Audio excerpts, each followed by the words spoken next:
আল্লাহ তুমি আমার গুনাহগার উম্মতকে বাঁচাও।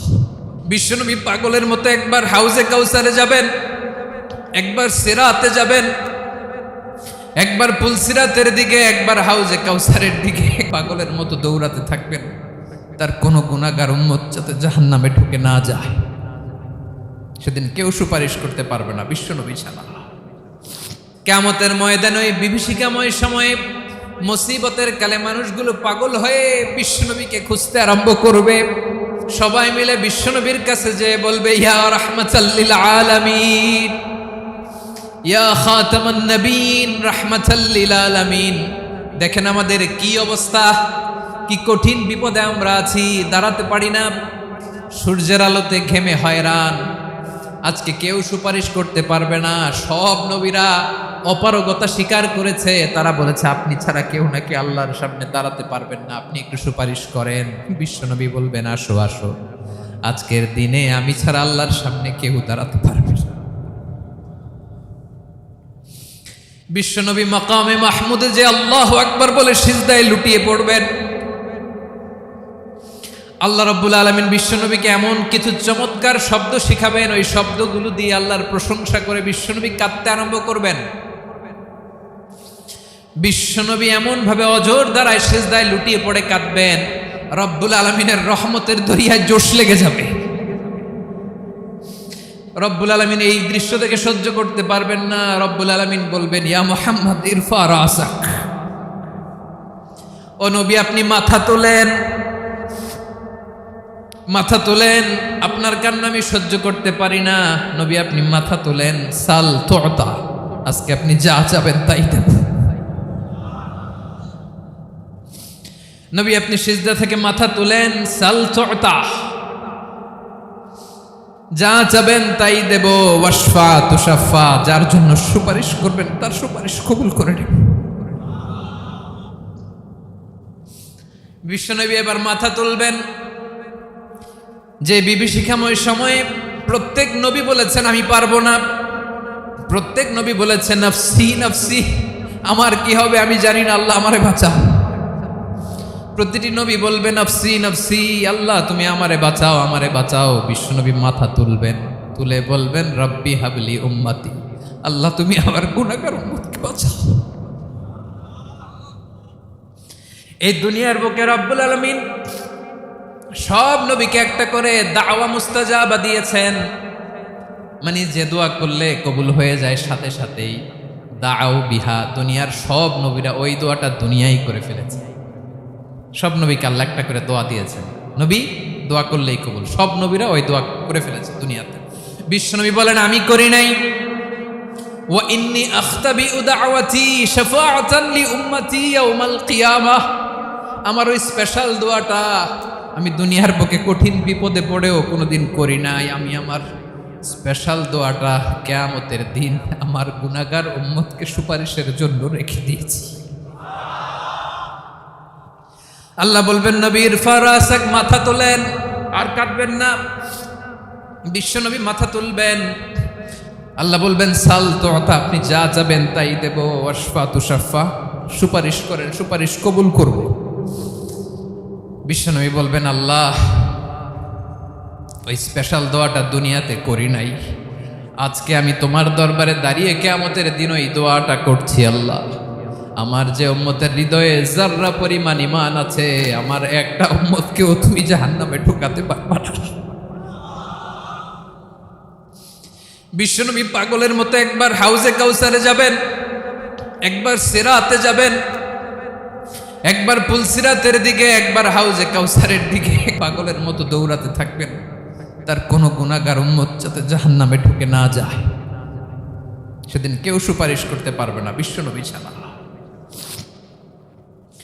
এজন্য 5 নম্বরে আল্লাহ বললেন মান যাল্লাযী ইয়াশফাউ ইনদাহু ইল্লা বিইযনিহি, কার সাহস আছে, কার এত বড় বুকের পাটা কিয়ামতের কঠিন দিন আল্লাহর সামনে দাঁড়িয়ে সুপারিশ করবে?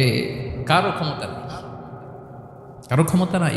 বিশ্বনবী সেদিন সিজদায় পড়ে উম্মতের জন্য কাঁদবেন, সবাই কাঁদবে নফসি নফসি, আল্লাহ আমারে বাঁচাও, আল্লাহ আমারে বাঁচাও। বিশ্বনবী বলবেন উম্মতি উম্মতি, বিশ্বনবী আমার জন্য কাঁদবেন, আপনার জন্য কাঁদবেন, আমাদের জন্য সেদিন কেঁদে কেঁদে জাহান্নামের দরজায় দাঁড়িয়ে আমাদেরকে টেনে টেনে জান্নাতে ঢুকাবেন। এজন্য এই বিশ্বনবীর ভালোবাসা যেন আমাদের হৃদয়ে ভরপুর থাকে। আমার ভাইয়েরা, প্রতি শুক্রবার বিশ্বনবীর উপরে বেশি বেশি যেন আমরা দুরূদ পড়ি। আমরা যখন বিশ্বনবীর সালাম দেই, দুরূদ পড়ি, একদল স্পেশাল ফেরেশতা আছে যারা বিশ্বনবীর দুরূদটা নিয়ে সরাসরি বিশ্বনবীর রওজায় যায়, যে বলে অমুকের বেটা অমুক আপনারে সালাম দিয়েছে। বিশ্বনবী নিজ কবরের থেকে নিজেই সালামের উত্তর দেয়। বিশ্বনবীর ভালোবাসা যেন আমাদের হৃদয়ে থাকে, বিশ্বনবীর সুন্নাহ দিয়ে যেন আমাদের জীবনটাকে সাজাই। পারা যাবে ইনশাআল্লাহ। বিশ্বনবীর ভালোবাসা ছাড়া কেউ জান্নাতে ঢুকতে পারবে। বিশ্বনবীর পক্ষে আমরা বলবো, বিশ্বনবীর পক্ষে আমরা লিখব, বিশ্বনবীর জন্য আমরা আমাদের কলিজার রক্ত বিলিয়ে দিব, ঠিক কিনা বলেন? সেদিন বিশ্বনবী ছাড়া কেউ সুপারিশ করতে পারবে না। 5 নম্বর আল্লাহ বললেন, মান যাল্লাযী ইয়াশফাউ ইনদাহু ইল্লা বিইذনি, কে আছে সুপারিশ করবে আল্লাহর সামনে আর আপনি আপনার বাবার দরবারে যে সেজদা দেন? হ্যাঁ, ইব্রাহিম আলাইহিস সালাম থারথার করে কাঁপবে আর বলবে নাফসি নাফসি, আল্লাহ আমারে বাঁচাও। মুসা আলাইহিস সালাম থারথার করে কাঁপবে, আল্লাহ নাফসি নাফসি, আমারে বাঁচাও। আর আপনি পীরের দরবারে যে সেজদা দেন? কোথায় আছেন আপনি? খবরদার, কেউ বাঁচাতে পারবে না। যাকে ইল্লা আল্লাহ যাকে অনুমতি দেন, বিশ্বনবীকে দিবেন, নবীদেরকে দিবেন, এরপরে আল্লাহ তার স্পেশাল ওয়ালিদেরকে, মুত্তাকিনদেরকে, শহীদদেরকে, সিলেক্টেড বান্দাদেরকে দিবেন। কিন্তু কাকে দিবেন, কার জন্য দিবেন, দুনিয়ার কেউ জানে না একজন ছাড়া, তিনি কে? আল্লাহর ওয়ালিদেরকে, নেককার লোকদেরকে আল্লাহ সুপারিশের অনুমতি দিবেন। কিন্তু আপনি যারে মানেন, যার পায়ে সেজদায় লুটিয়ে পড়ে থাকেন, তারে যে আল্লাহ দিবেন, এটার কোনো গ্যারান্টি আছে? কথা বলেন। এজন্য জপতে হবে একজনের নাম, আওয়াজ করে বলুন, তিনি কে? আয়াতুল কুরসির 5 নাম্বার কথা হচ্ছে, সেদিন কেউ কারো উপকারে আসবে না, সুপারিশ করার সুযোগ পাবে না, আল্লাহ যাকে অনুমতি দেয় তিনি ছাড়া। আল্লাহ যদি কাউকে দয়া করে অনুমতি দেয় তাহলে করতে পারবে, তাহলে পারবে। সেই কিয়ামতের দিনটা বড্ড ভয়ঙ্কর, কেউ সুপারিশ করার সাহস পাবে না। আরে আমার অবস্থা কি আমি জানি না, আমি আবার কারোর জন্য সুপারিশ করব? কথা বুঝেন নাই? আমার কি হবে আমি জানি, তা আমি আরেকজনের নিয়ে টেনশন করার সুযোগ কোথায়? ইয়া নাফসি ইয়া নাফসি, আল্লাহ আমারে বাঁচাও, আমারে বাঁচাও, আমারে বাঁচাও। কাঁদতে কাঁদতে মানুষ হয়রান হয়ে যাবে, এ নাকি আবার আরেকজনের বাঁচাও। বিশ্বনবী বলেন, বিশ্বনবী একবার ছাগলের রান খাচ্ছিলেন, রান খেতে খেতে বিশ্বনবী বলেন, আনা সাইয়্যিদুন নাসি ইয়াউমাল কিয়ামা, আমি কিয়ামতের দিন সর্বশ্রেষ্ঠ হব, মানুষের মধ্যে সর্বশ্রেষ্ঠ সেরা আমি বিশ্বনবী। আলহামদুলিল্লাহ পড়েন। বিশ্বনবী বলেন, সেদিনটা বড্ড ভয়ঙ্কর, সেদিন কেউ কারো কোনো উপকারে আসবে না, বন্ধু বন্ধুর কাজে আসবে না, স্ত্রী স্বামীর উপকারে আসবে না, স্বামী স্ত্রীর উপকারে আসবে না, পীর সাহেব মুরিদরে বাঁচাতে পারবে না, মুরিদ পীর সাহেবরে বাঁচাতে পারবে না, নেতা কর্মীর পরিচয় দিবে না, কর্মী নেতার পরিচয় দিবে না, ভাই বোনকে চিনবে না, বোন ভাইকে চিনবে না, বাবা তার সন্তানকে চিনবে না, মেয়েকে দেখে মা দৌড়ে দৌড়ে পালাবে। বড্ড ভয়ঙ্কর দিন। বিশ্বনবী বলবেন, জমিনটা এখনকার মতো থাকবে না, পুরো জমিনটা সমান হয়ে যাবে, ফ্ল্যাট। এখন তো গোল, তখন ফ্ল্যাট। সবাই এক জমিনের উপরে দাঁড়াবে, সূর্যটা মাথার কাছে চলে আসবে, সূর্যের গরমে মানুষের মাথার মগজ গলে গলে কানের ছিদ্র, নাকের ছিদ্র দিয়ে বেয়ে বেয়ে পড়বে। সবাই হয়রান, পেরেশান, ক্লান্ত শ্রান্ত। মানুষগুলো বলবে বাঁচার কোনো উপায় নাই। 50,000 বছর মানুষ এরকম দৌড়াবে, চিৎকার করবে, কাঁদবে, বাঁচার কোনো উপায় নাই। সবাই বলবে, আল্লাহ যদি বিচারটা শুরু করতো, যা হবার হবে, আগে বিচার শুরু করুন। বিচারই শুরু হয় না, বিচার শুরু হইতেই 50,000 বছর। আল্লাহ, 50,000 বছর, 5,000, 15,000 না, 50,000 বছর এরকম যাবে। মানুষগুলো কাঁদতে কাঁদতে বলবে, চলো আমরা আদম আলাইহিস সালামের কাছে যাই, যেন আল্লাহর যে সুপারিশ করে, আল্লাহ আপনি বিচার শুরু করেন। কিয়ামতের ময়দানে সবাই মিলে সাইয়েদনা আদম আলাইহিস সালামের কাছে যেয়ে বলবে, ইয়া আবাল বাশার ইয়া আউয়ালাল আম্বিয়া, ও ও আদম নবী, আপনি দুনিয়ার বুকে প্রথম নবী। আল্লাহ নিজ হাতে আপনারে 60 হাত লম্বা করে বানিয়েছেন। আপনার সম্মানে ফেরেশতাদেরকে সেজদা দিতে বলেছেন। দুনিয়ার প্রথম নবী, প্রথম মানুষ আপনি। আপনি আল্লাহর যে সুপারিশ করেন যেন আল্লাহ বিচার শুরু করে। আদম আলাইহিস সালাম বলবেন আমি পারবো না, কারণ আল্লাহ আমাকে একটা নিষিদ্ধ গাছের কাছে যেতে নিষেধ করেছিল, আমি ভুল করে এই গাছের ফল খেয়েছি। নাফসি নাফসি, আজকে আমার কি হবে আমি জানি না, আমি বড় লজ্জিত। আমারে যদি আল্লাহ জিজ্ঞেস করে কেন খাইছিলাম, আমার কোনো উত্তর নাই। তোমারে বাঁচামো কেমনে আমি? নবীরা থার থার করে কাঁপবে সেদিন। আদম আলাইহিস সালাম বলবেন আমি পারবো না, মাফ করো আমাকে, আমি পারবো না। ওই যে ভুল করে গন্ধম খেয়ে ফেলেছি, নিষিদ্ধ গাছের ফল খেয়ে ফেলেছে, আমি বড় লজ্জিত, অনুতপ্ত, আমি পারবো না। আজকে আল্লাহ এত রাগান্বিত হয়েছে, আগে কখনো আল্লাহ এত রাগান্বিত হয় নাই, ভবিষ্যতেও আল্লাহ কখনো এত রাগান্বিত হবে না। আমি পারবো না। এক কাজ করো, তোমরা নূহ আলাইহিস সালামের কাছে যাও। কোন নবী? লোকেরা এবার পাগলের মতো দৌড়াতে দৌড়াতে আল্লাহর নবী নূহ আলাইহিস সালামের কাছে যেয়ে বলবে ইয়া নবী আল্লাহ নূহ, আনতা আউয়ালুর রুসুলি ফিল আরদ, আপনি জমিনে প্রথম রাসূল। আদম আলাইহিস সালাম নবী ছিলেন, রাসূল ছিলেন না। এই দুনিয়ার বুকে প্রথম রাসূল ছিলেন আল্লাহর নবী নূহ আলাইহিস সালাম। সবাই বলবে ও নবী আল্লাহ নূহ, রাসূল আল্লাহ নূহ, আল্লাহ আপনাকে আবদান শাকুরা, শুকরগুজার বান্দা বলে কোরআনে বলেছে। কোরআনে নূহ আলাইহিস সালামের নামেও সূরা আছে না নাই? আপনি আল্লাহর প্রিয় বান্দা, প্রিয় রাসূল। দেখেন আমাদের কি দশা, ঘামতে ঘামতে শেষ।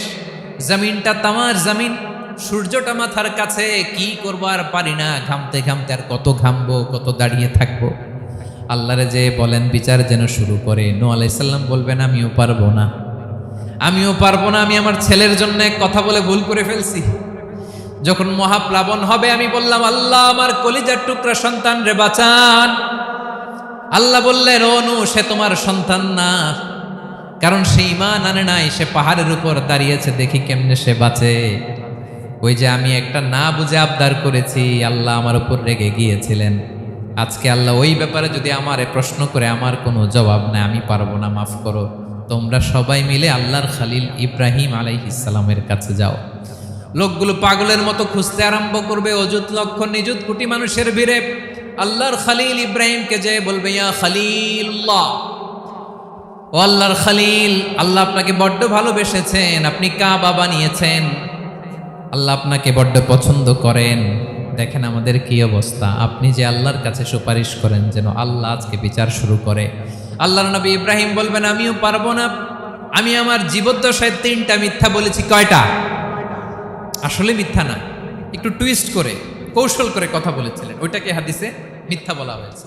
আমি জীবনে 3টা মিথ্যা বলেছি, জীবন বাঁচানোর তাগিদে কৌশল করে 3টা কথা বলেছি। আজকের এই কঠিন ময়দানে আল্লাহ যদি ওই 3টা কথার ব্যাপারে জিজ্ঞেস করে, লজ্জায় আমি মাথা দেখাতে পারবো না, আমিও পারবো না, আমিও পারবো না। আজকে আল্লাহ এত রেগে আছে, আগে কখনো এত রাগে নাই, পরেও রাখবে না।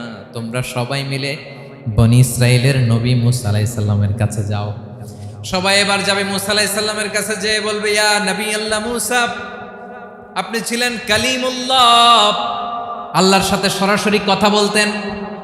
রব্বুল আলামিন আপনাকে তাওরাত কিতাব দিয়েছেন, আপনি যে একটু সুপারিশ করেন। আল্লাহর নবী মূসা বলবেন মাফ করো, আমিও পারবো না, আমি দুনিয়ার বুকে ভুল করে একটা মানুষকে মেরে ফেলেছি। আমি মারছিলাম আদব শিক্ষা দেওয়ার জন্য এক থাপ্পড়, এই থাপ্পড়ে যে ওই লোক মরেই যাবে আমি জানতাম না। আজকে আল্লাহ যদি জিজ্ঞেস করে কেন মারলা, জবাব আছে? ওই লজ্জায় আমি অনুতপ্ত, আমি পারবো না, আমার এই কথা বলো না। আজকে আল্লাহ বড্ড রেগে আছে, আমি পারবো না। তোমরা আল্লাহর নবী ঈসা আলাইহিস সালামের কাছে যাও।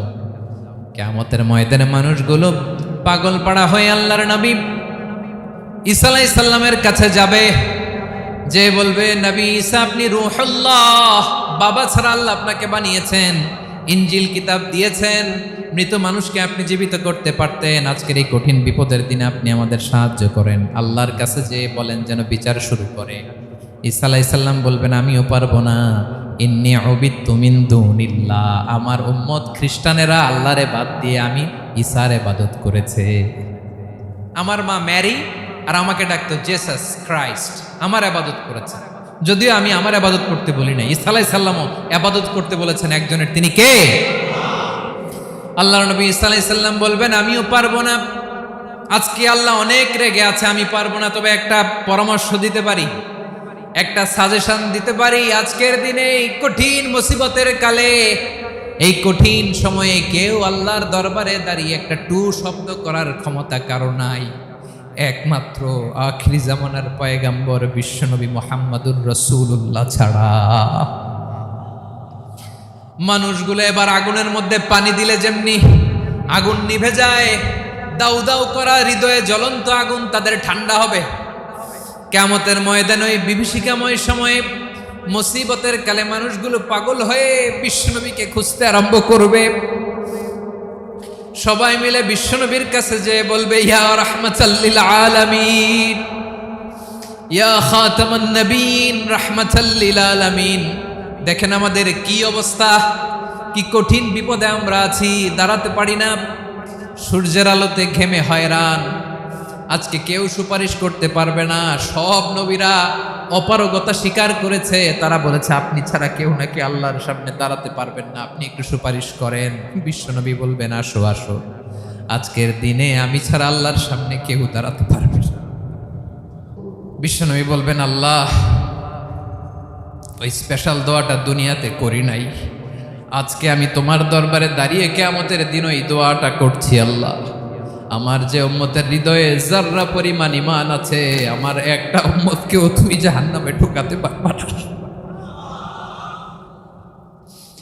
বিশ্বনবী পাগলের মতো একবার হাউজে কাউসারে যাবেন, একবার সিরাতে যাবেন।